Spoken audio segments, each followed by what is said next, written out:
Hey guys, Matthew with Legacy Wilderness Academy here today with another episode of the Foraging Chronicles. In this episode, we're going to be making some sumac-ade with these sumac berries, which is like lemonade. It's a sour drink made from a wild food that's common throughout all the eastern United States and even into the Southwest. So it's a really common plant.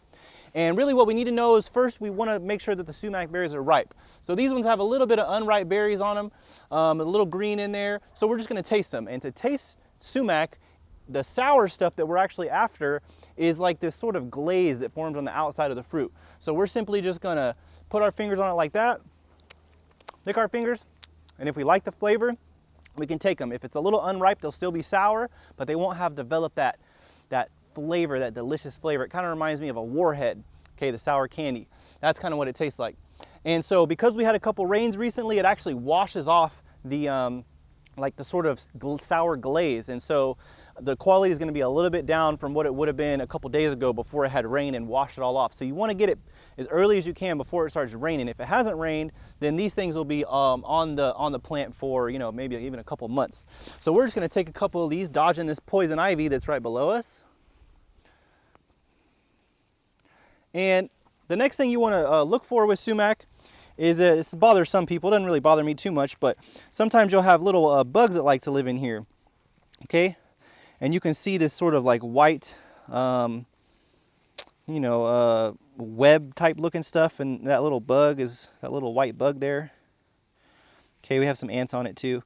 So sometimes they'll make their little nests in sumac, and so you want to sort of try to avoid those when you're harvesting it if that type of thing bothers you.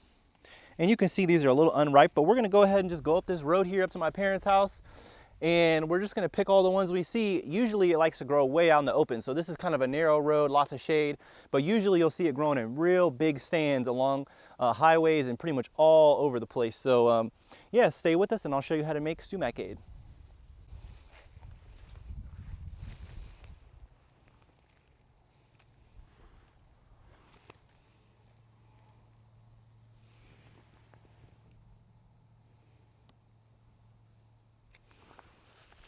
So you can see most of these berries look pretty ripe, but down on the inside you can see they're still a little green. Oh, we're going to take these anyway. Normally I'd leave them behind, but we're only in Oklahoma for so long, so it'll still come out pretty good. You can see these berries have ripened to a beautiful deep red. Not a whole lot of green left on them, so these are a lot more ripe than the other ones. So we'll just give them a little taste test. Nice and sour. And that flavor really starts to develop once they get nice and ripe like this. You can see that white sap coming out of that's totally normal, okay? That's totally safe. A lot of people get scared when they see white sap, but no problem with this with sumac, totally safe. You can really see that glaze on this one. I mean, it's just super obvious, and that glaze just wipes right off and just dissolves into the water when we go to make it, and that's what's making it sour. Delicious. All right, on to the next one. Let's see what else we can find. All right, here you can see the color difference between some of the more ripe fruit versus some of the more unripe fruit here. And like I said, this will make a difference in quality using a little bit more unripe fruit. I think all this fruit is a little bit unripe, even these ones over here on the left, but that's okay. We'll go ahead and make it anyway and hope it turns out good. Okay, so to make sumac-ade, first you're going to get a bowl of cold water, not warm, not hot. It has to be cold. And you're simply going to basically just place these clusters in there. Now, there have been times where I'll actually cut all the little ones off like that and trim these up so that the big thick stems aren't in there, but we'll just go ahead and throw it all in. And the reason you want cold water is because it will leach out the bitter components within these stems, and that's sometimes why I cut these, all the smaller ones off, but I'll just leave the big ones. And so we're going to leave this to soak for 1 to 2 hours, okay? And you don't want to let it soak too much longer than that. I've let this soak overnight in the fridge before, and then it ends up being bitter as well. So you want to make sure that you use cold water and don't soak it for too long. Once it's in there, we're going to sort of massage those berries just a little bit, help get some of that glaze off of it.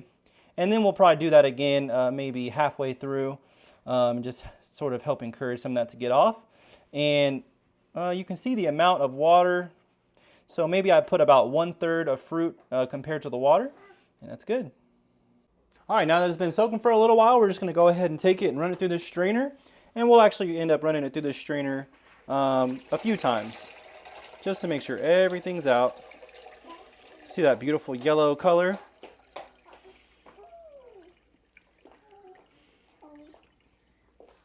All right, now we're just gonna add sugar to taste.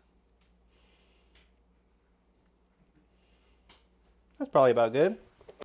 All right, I'll go ahead and pour a cup. And if I was making this for guests, I would have strained it through even a finer strainer where there was nothing floating in it, but we have a little bit of specks in there. That doesn't bother me.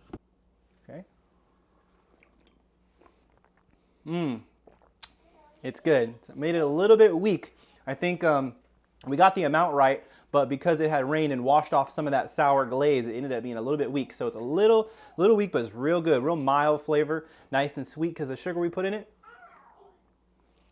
But overall, no astringent. I was worried it would be a little astringent because of the unripe fruit, but no astringent flavor at all. So we're good to go. That's how to make sumac-ade. All right, guys, I hope you've enjoyed this video. Again, my name is Matthew with Legacy Wilderness Academy. Make sure to follow and subscribe for more videos like this. Have a good one.